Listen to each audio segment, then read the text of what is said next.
Hello everyone, welcome to my channel. मैं हूं सुमन बीजल और जो आज का टॉपिक हम आपका डिस्कस करने वाले हैं ये है आपका पैट्रिक वाइट का वॉस। बहुत इंपॉर्टेंट टॉपिक है आपका ऑस्ट्रेलियन लिटरेचर में। और जब भी आप ऑस्ट्रेलियन लिटरेचर को पढ़ेंगे तो पैट्रिक वाइट का नाम सबसे पहले आएगा।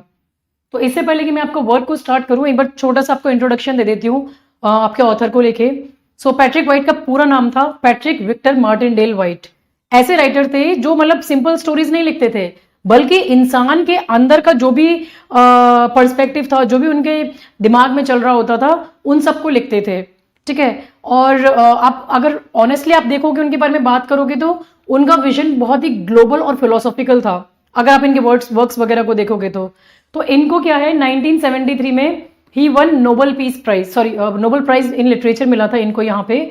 और ये बहुत बड़ा आपका एग्जाम में पॉइंट है जो आपके एग्जाम में पूछा जाता है, क्योंकि वो first and only Australian Nobel laureate हैं आपके लिटरेचर में, इसीलिए एग्जाम में पूछा जाता है यहाँ पे। अब आप ये देखो कि उनकी राइटिंग इतनी स्पेशल क्यों है। वाइट का जो स्टाइल था मॉडर्निस्ट था, मतलब लीनियर सिंपल स्टोरी टेलिंग नहीं, वो सिंबॉलिज्म यूज करते थे, स्ट्रीम ऑफ कॉन्शियसनेस यूज करते थे। मतलब वही आपके सेम वर्जीनिया वुल्फ की तरह कैरेक्टर्स के दिमाग के थॉट्स डायरेक्टली लेकर आते थे।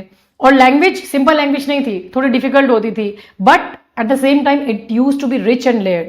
तो ये वही टाइप का राइटिंग है जहां पे आपके फेमस वर्क्स, ये सारी अकम्पलिशमेंट्स, इनको यहाँ पे क्रेडिट मिलता है।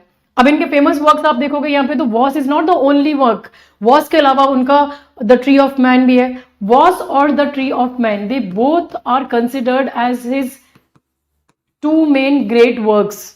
ठीक है। फिर राइडर्स इन द चैरियट है, द बेबी सेक्टर है। ये बाकी के वर्क्स मैं आपको पेड कोर्सेज में ही एक्सप्लेन करूंगी यहाँ पे। ठीक है। लेकिन अगर आप इन सारे वर्क्स को देखोगे तो सारे वर्क्स में एक आपका कॉमन थ्रेड है, and that thread is loneliness और स्पिरिचुअल सर्च। सारे आपका मेन थीम कहीं ना कहीं इसके रिवॉल्व अराउंड करता है। कैरेक्टर्स देखोगे, काफी बार सोसाइटी को मिसफिट्स होते हैं।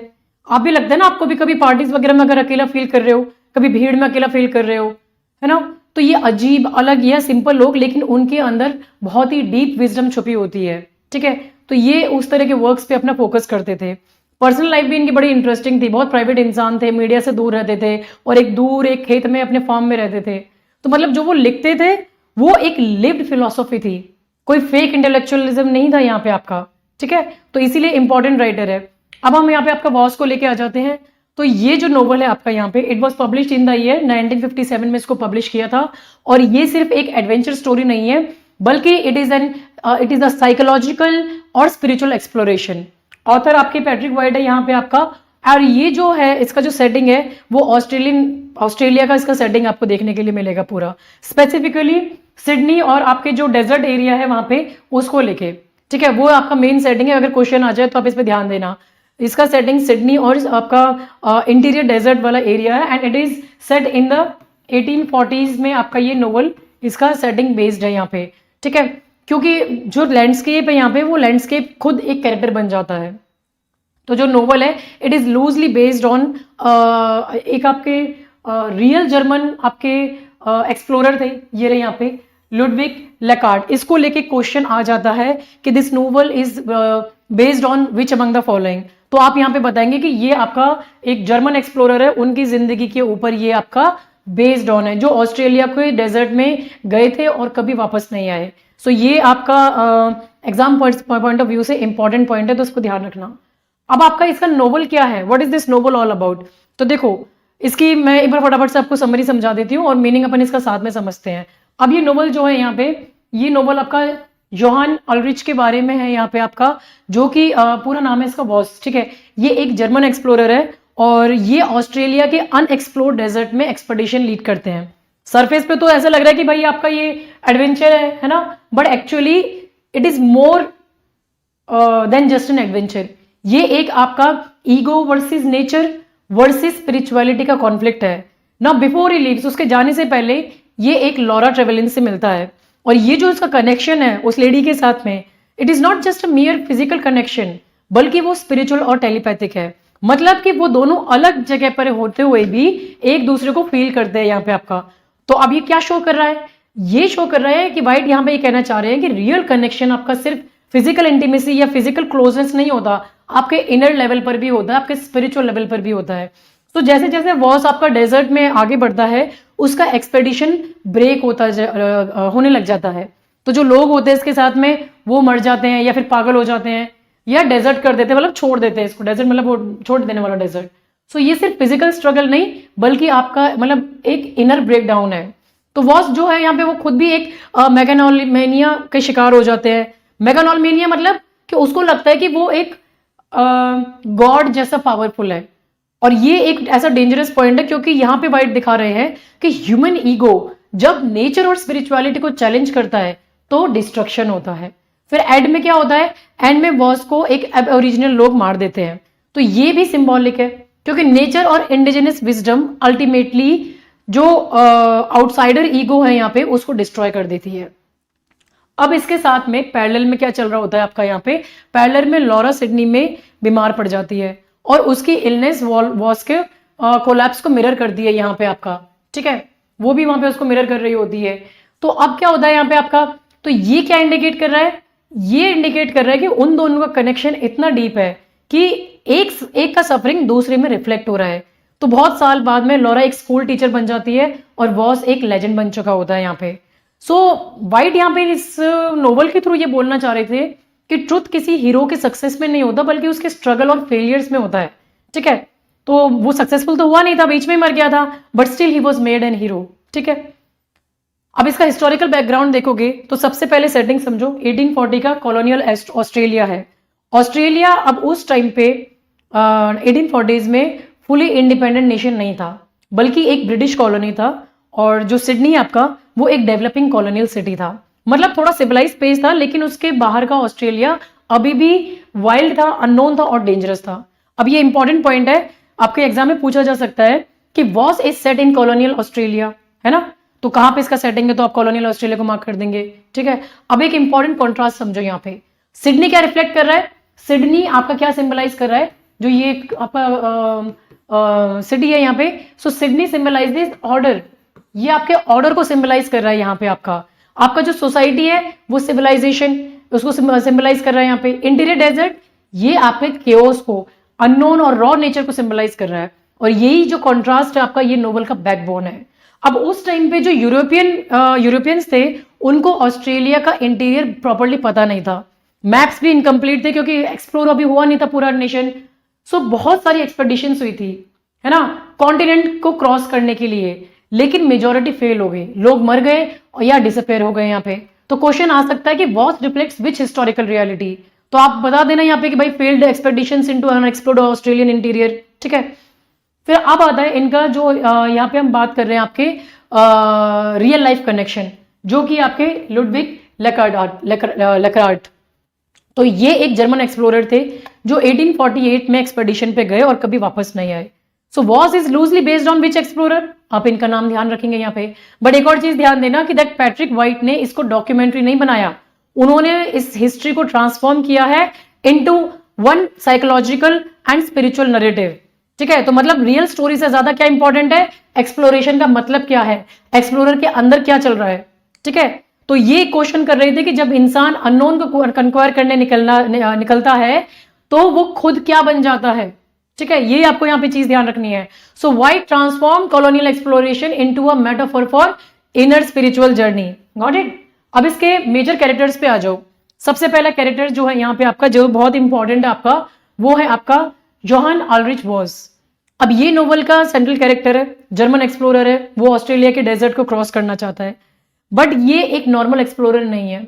वॉस का बिलीफ है कि वो एक्स्ट्रा ऑर्डिनरी है, मतलब वो ऑलमोस्ट गॉड लाइक है। उसको लगता है कि वो अपनी विल पावर से नेचर को हासिल कर लेगा या कंक्वायर कर लेगा। तो अब वॉस क्या रिफ्लेक्ट करता है, अगर एमसीक्यूज में आ जाए कि what sort of a person was Voss, arrogant, egotistical, या आप मेगालोमैनियाक एक्सप्लोरर बोल सकते हो इसको यहाँ पे लेके, ठीक है। तो उसकी पर्सनैलिटी में एक डेंजरस मिक्स है। क्या है, एक तो गॉड कॉम्प्लेक्स है, खुद को भगवान समझता है, दूसरा सैटेनिक प्राइड है, मतलब वो खुद को गॉड भी समझता है और डेविल भी समझता है, ठीक है। तो ये आपको यहाँ पे ध्यान में रखना है। अब होता क्या है, नोवेल का ब्यूटी यहां पर आता है कि ही चेंजेस स्लोली, उसका ईगो टूटने लग जाता है, सफरिंग आती है और वो ह्यूमिलिटी सीख जाता है। So Voss represents the journey from arrogance to spiritual humility, ठीक है। एंड में उसकी डेथ होती है लेकिन वो डिफीट नहीं होता यहाँ पे। तो ये क्या हुआ, एक स्पिरिचुअल लिबरेशन भी है, मतलब वो ईगो से फ्री हो जाता है यहाँ पे आपका, ठीक है। अब नेक्स्ट कैरेक्टर आता है आपका लॉरा ट्रेवलिन। तो लॉरा कौन है? तो ये एक यंग वुमेन है आपका, सिडनी में, and she is an orphan, और वो अपने अंकल के घर में रहती है। But not, she is not typically colonial girl, वो इंटेलिजेंट है, वो इंडिपेंडेंट है और अनकन्वेंशनल थी। तो लॉरा क्या है? ये मॉरल सेंटर है और स्पिरिचुअल काउंटर पार्ट है आपके बॉस का। तो आपको एक चीज समझनी है यहाँ पे कि वो एगनिस्टिक है। एगनिस्टिक मतलब कि ब्लाइंडली रिलीजन को फॉलो नहीं कर रही है, और जब बॉस से मिलती है तो दोनों में इंस्टेंटली कनेक्ट कर जाते हैं, दोनों में इंस्टेंट एक कनेक्शन मिलता है आपको यहाँ पे। तो उनका कनेक्शन फिजिकल नहीं, स्पिरिचुअल और टेलीपैथिक है। ठीक है, तो ये भी आपको ध्यान में रखना है। तो लॉरा वॉस के अपोजिट है। वॉस कैसा है? इगोइस्टिक इंसान है। लॉरा कैसी है? कंपैशनेट है। तो ये एक्सपेडिशन के दौरान लॉरा क्या है? बीमार पड़ती है, और उसकी इलनेस वॉस के कोलैप्स को मिरर कर रही है यहाँ पे आपका। सो अगर आपका क्या ध्यान देना है कि Laura's mirrors Voss spiritual journey. End में लॉरा सर्वाइव करती है, टीचर बन जाती है, और वॉस की स्टोरी को वो प्रिजर्व करती है। So she becomes the guardian of truth, आप ये कह सकते हो। फिर इसमें आते हैं एक मिस्टर बोनर।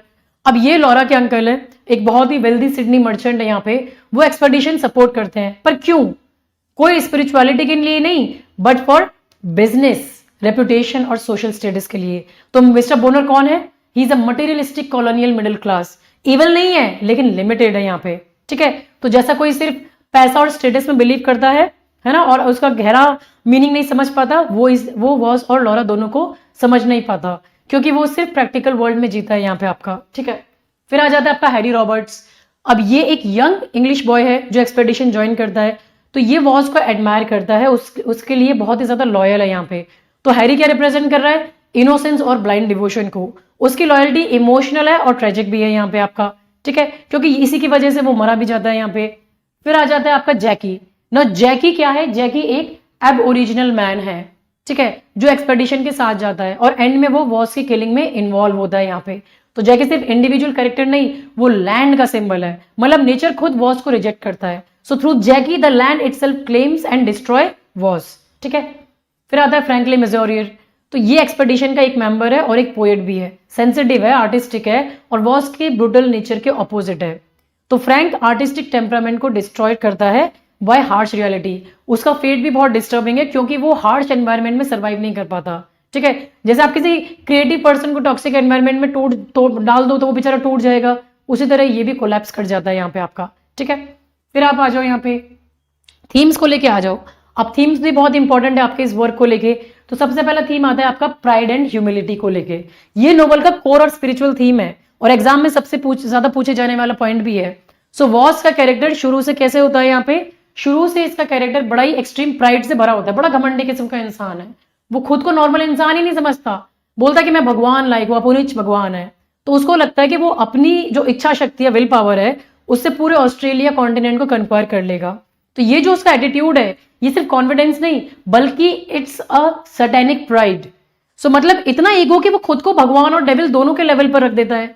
लेकिन जैसे जैसे वो डेजर्ट में आगे आगे बढ़ता है, उसका ईगो टूटने लगता है, और डेजर्ट उससे सब कुछ छीन लेती है। उसका क्रू, उसके लोग मर जाते हैं, रिसोर्सेज खत्म हो जाते हैं, उसकी विल पावर भी फेल हो जाती है।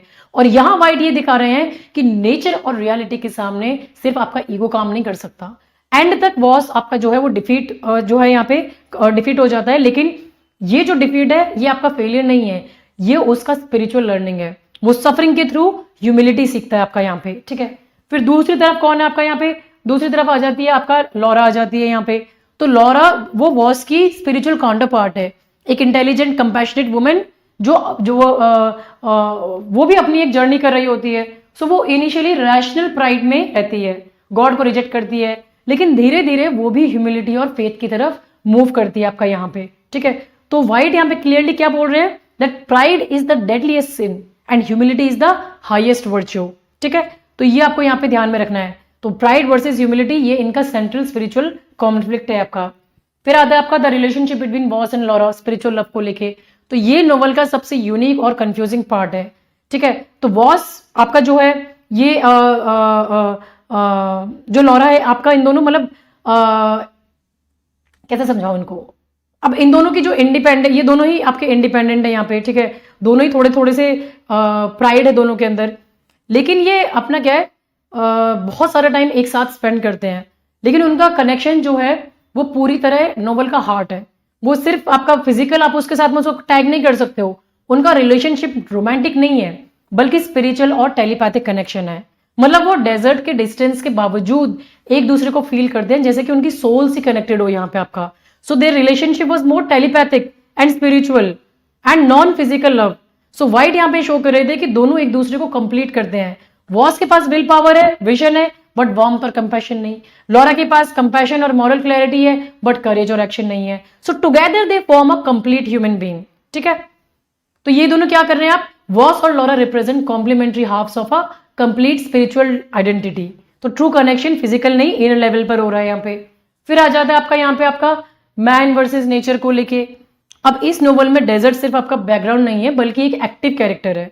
ऑस्ट्रेलियन इंटीरियर एक ऐसा स्पेस है जो बहुत बड़ा है, इंडिफरेंट है और अनकंक्वायरेबल है।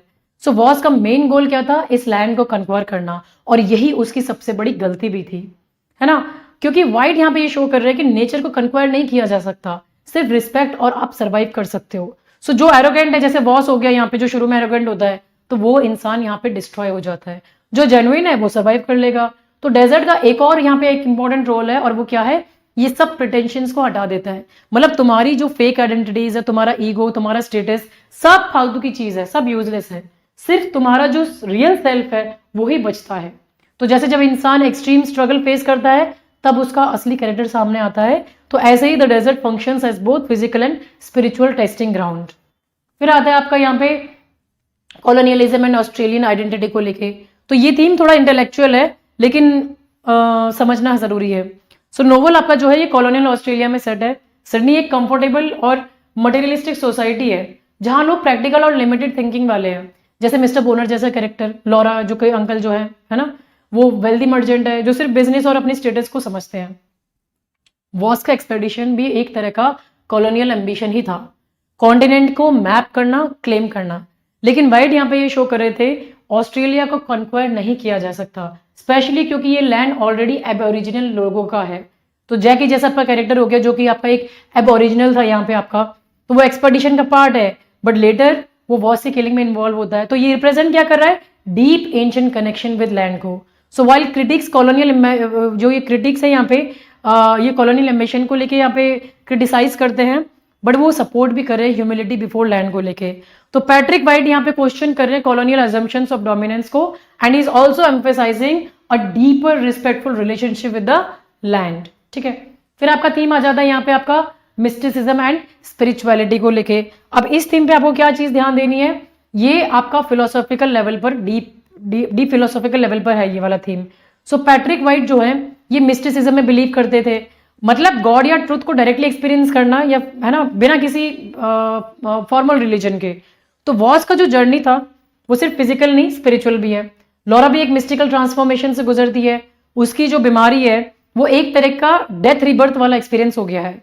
सो वाइट एक कॉन्सेप्ट यूज करते हैं जो कहलाया जाता है आपका, लिखा है क्या यहाँ पे, नहीं लिखा हुआ। सो ये कहलाया जाता है आपका वायर नेगेटिवा। ठीक है, ये कॉन्सेप्ट उन्होंने यूज किया मतलब नेगेटिव वे में। मतलब गॉड तक पहुंचने के लिए रास्ता क्या है, सफरिंग का, लॉस का, ईगो का और डिस्ट्रक्शन से जाता है। सो वाया नेगेटिवा है spiritual realisation through suffering and negation. तो वॉस की डेथ भी एक मिस्टिकल मोमेंट है जहां उसका ईगो कंप्लीटली डिस्ट्रॉय हो जाता है। So suffering in Voss is not meaningless but a part to spiritual transformation. फिर आ जाता है आपका यहाँ पे the nature of heroism and land को लेके। तो ये बहुत ही आपका एक शार्प आयरनी क्रिएट करता है ये थीम। वॉस के डेथ के बाद में सोसाइटी उसको हीरो और लेजेंड बना देती है, पब्लिक सेरेमनीज होती है, स्पीचेस होती है, लॉरा को भी बुलाया जाता है because Laura was the only person who truly understood Voss. लेकिन प्रॉब्लम क्या है, प्रॉब्लम यह है कि जो पब्लिक वर्जन है वॉस का वो तो वॉस रियल में था ही नहीं, तो लेजेंड उसको ग्लोरीफाई करते हैं, है ना, उसकी फेलियर्स, ईगो, स्ट्रगल सब इग्नोर कर देते हैं कि भाई उसका रियल वॉस ने क्या क्या फेस किया। So while critics the creation of false heroic legends, सिर्फ लॉरा को सच पता है कि वॉस एक फ्लॉड, एक स्ट्रगलिंग ट्रांसफॉर्मिंग इंसान था यहाँ पे। ठीक है, तो वाइट का क्या मेन क्वेश्चन पुट अप किया था कि who is the hero, hero कौन है और क्या सोसाइटी सच को डिस्टॉर्ट कर रही है। सो वाइट के अकॉर्डिंग रियल हीरो वो नहीं जो कंक्वायर कर रहा है, रियल हीरो वो है जो सफरिंग के थ्रू ट्रांसफॉर्म भी हो रहा है साथ के साथ में। ठीक है, फिर आ जाता है आपका नैरेटिव टेक्निक एंड स्टाइल को लेके।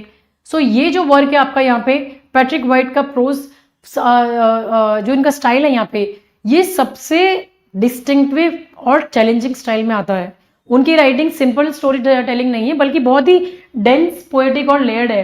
मतलब एक सेंटेंस में आप मल्टीपल मीनिंग्स निकाल दोगे और रीडर को एक्टिवली सोचना पड़ता है कि भाई कौन सा मीनिंग है यहाँ पे सही है। जैसे वाइट का स्टाइल, अगर क्वेश्चन आ जाए क्या है, तो ये डेंस है, सिंबॉलिक है, मॉडर्निस्टिक है, पोएटिक भी आप मेंशन कर सकते हो अगर एमसीक्यूज में ऑप्शन आ जाए। अब इनकी सबसे इंपॉर्टेंट टेक्निक इन्होंने जो यूज की है वो है आपकी स्ट्रीम ऑफ कॉन्शियसनेस। इसका मतलब क्या है? कैरेक्टर्स के दिमाग के अंदर जो थॉट चल रहे हैं उनको बिना फिल्टर के डायरेक्टली टेक्स्ट में डाल दिया है ना। तो ये आपके वर्जीनिया वुल्फ हो गए, जेम्स जॉयस हो गए, उन सब के आपके टीएस एलियट हो गए, इन सब ने इस वर्क पे काम किया है, इस टेक्निक पे। ठीक है, तो ये इनर मेंटल फ्लो है आपके कैरेक्टर्स का। और वाइट एक और इंपॉर्टेंट टेक्निक यहाँ पे यूज कर रहे हैं, दैट इज शिफ्टिंग पर्सपेक्टिव। ये भी इन्होंने यहाँ पे यूज किया हुआ है। तो ये जो है, कभी बॉस एक आपके खुद के पर्सपेक्टिव से बता रहे हैं, कभी वो स्टोरी लॉरा के पर्सपेक्टिव से बता रहे हैं। तो इससे क्या होता है?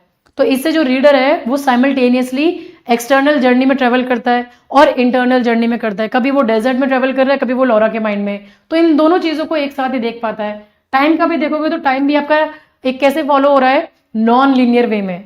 नोवेल आपका कभी पास्ट में जा रही है, कभी प्रेजेंट में जा रही है, कभी आपके डेजर्ट में है, कभी सिटी में है यहाँ पे। तो इस तरीके से मूव करती रहती है। तो अगर क्वेश्चन आ जाए कि बॉस क्या आपका does he follow linear time, no, हमेशा ये आपका आंसर नॉन लीनियर में होगा। और सबसे पावरफुल इन्होंने टूल यूज किया था सिंबॉलिज्म को लेके। डेजर्ट, क्रॉस, लाइट, डार्कनेस सब लिटरल नहीं, बल्कि और भी ज्यादा सिंबॉलिक है, डीपर मीनिंग कैरी कर रहे हैं। अब इनके सेंटेंसेस थोड़े लंबे और कॉम्प्लेक्स होते हैं, उनमें आयरनी भी होती है। तो ये ड्रामेटिक आयरनी क्या चीज है जिसके बारे में हम बात कर रहे हैं? ड्रामेटिक आयरनी क्या है? तो ये यहाँ पे होता है कि रीडर को तो सच पता होता है, पर कैरेक्टर्स को नहीं पता होता। रीडर जानता है कि बॉस फेल होने वाला है, बस बॉस को खुद को नहीं पता कि वो अपने सक्सेस पे ओवर कॉन्फिडेंट है। सो वाइट का नैरेटिव टेक्निक मिरर करता है the thematic complexity of the novel. और सबसे इंपॉर्टेंट, वाइट का जो स्टाइल है वो खुद नोवेल की थीम को रिफ्लेक्ट कर रहा है। सो जैसे डेजर्ट डिफिकल्ट है, वैसे ही इसकी लैंग्वेज भी डिफिकल्ट है ना। तो ये भी आप देख सकते हो यहाँ पे। अब ये सिंबॉलिज्म में है यहाँ पे सारा का सारा, कौन सा आपका क्या चीज आपको रिप्रेजेंट करो, और यहीं से आपके क्वेश्चंस वगैरह पूछ लिए जाते हैं। डेजर्ट जो है, तो डेजर्ट सिर्फ जगह नहीं है, बल्कि ह्यूमन कॉन्शियसनेस और स्पिरिचुअल टेस्टिंग ग्राउंड है। यहाँ ईगो स्ट्रिप हो जाता है, रियलिटी सामने आ जाती है। ठीक है, तो ये एक स्पिरिचुअल ट्रायल कह सकते हो आप यहाँ पे, और साथ में इसको ईगो का डिस्ट्रक्शन कह सकते हो आप यहाँ पे। ठीक है, फिर बॉस का जर्नी है, तो ये आपका सोल की जर्नी है, ईगो से ह्यूमिलिटी तक। लॉरा की इलनेस है, लॉरा की इलनेस क्या हो गया आपका यहाँ पे?